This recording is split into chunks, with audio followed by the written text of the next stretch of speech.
Bonjour à tous et bienvenue sur l'épisode de DB World. Aujourd'hui, on va parler d'une montagne russe qui s'écroule. Allez, c'est parti.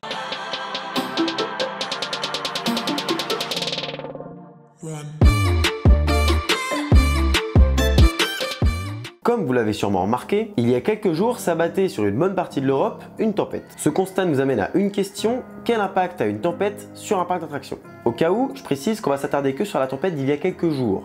On va pas prendre le cas des très grosses tempêtes qui peuvent s'abattre par exemple aux États-Unis sur les parcs. Là, on va rester sur quelque chose d'assez normal qui peut se produire pendant que nous on est dans un parc.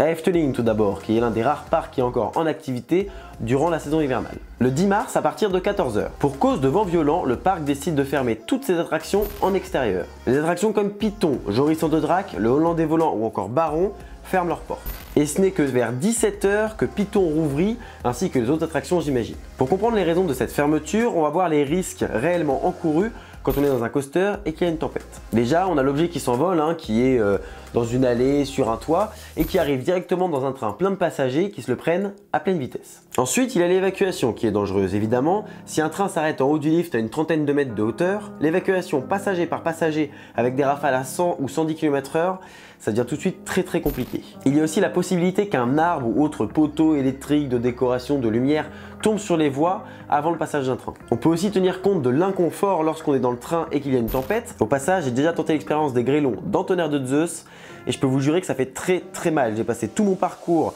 avec les mains sur le visage, limite en boule dans le train tellement ça faisait mal. Et ensuite, il y a le cas assez rare et assez extrême du train qui s'arrête en pleine voie faute de vitesse car il a été trop ralenti par le vent. À présent, tu comprends mieux pourquoi on doit fermer un coaster durant une tempête. Mais Efteling n'a au final quasiment rien subi en termes de dommages, contrairement à Energylandia. En effet, dans la nuit du 10 au 11 mars, une montagne russe en bois s'est effondrée. Il s'agit du coaster nommé Zadra. C'est un RMC construit de toutes pièces. Et si vous ne savez toujours pas ce qu'est un RMC, je vous invite à aller voir cette vidéo qui se met dans la fiche. Je précise que Zadra était en construction et ça a son importance. En effet, l'attraction n'étant pas terminée, la structure n'est pas faite pour résister aux tempêtes. Donc je vous rassure tout de suite, si une même tempête arrive alors que le coaster est terminé, il ne tombera pas. Il faut comprendre d'une part que l'attraction sans ses rails ou la structure proche de ses rails, elle ne forme pas un bloc. Or, c'est là toute la force d'un wooden. Pour qu'il tienne debout et qu'il supporte le poids ainsi que la vitesse des trains, il se doit de faire un seul et même bloc. Ensuite, il y avait des versants du coaster qui étaient verticales. Et ça, c'est une configuration possible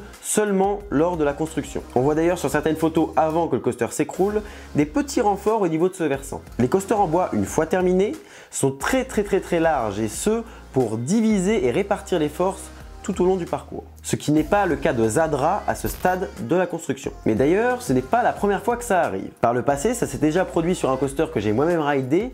Il s'agit de Troy à Toverland. Pour ce dernier, c'était carrément le lift, autrement dit la montée, qui s'était entièrement écroulée. Et je précise que Troy est issu du constructeur GCI et que Zadra est issu du constructeur RMC. Ce sont toutes deux des sociétés très réputées. Donc, je le répète, pas de panique, ça ne peut pas arriver sur un coaster en bois une fois terminé. Seulement là, dans le cas de Zadra, ce qui fait peur, c'est la taille de la structure qui s'est effondrée. En effet, pas moins de 3 parties du coaster sont détruites, ce qui donne des images très impressionnantes. Mais fort heureusement sans gravité physique pour les employés. Après, on peut toujours émettre l'idée que s'ils avaient attendu de finir une partie du coaster pour s'attaquer à l'autre, les dégâts auraient peut-être été moins importants et peut-être eu qu'une seule des 3 grosses structures qui se seraient écroulées.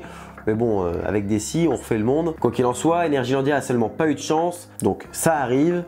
Mais bon, c'est pas vraiment maîtrisable. À présent, on verra si la date d'ouverture annoncée sera repoussée ou non. Mais il faut savoir que, bon, déjà, ça s'est écroulé, donc ça va perdre énormément de temps. Ensuite, il faut enlever tous les débris, ce qui fait reperdre du temps. Mais si les débris tombés ont exercé une force trop grande, ont tiré un peu sur la structure, il se peut qu'il faille même refaire la structure quasiment au niveau du départ, au niveau du sol.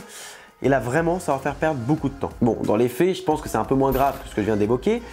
Mais bon, c'est tout de même très contraignant. Car, je le précise, il doit ouvrir en avril 2020. Il devrait atteindre les 61 mètres de haut. Voilà, c'est à présent la fin de cette vidéo. N'oubliez pas de vous abonner si ça vous a plu. Sur ce, je vous remercie de l'avoir suivi jusqu'au bout. Je vous dis à bientôt pour un prochain épisode de DB World. D'ici là, soyez enthousiastes. Salut!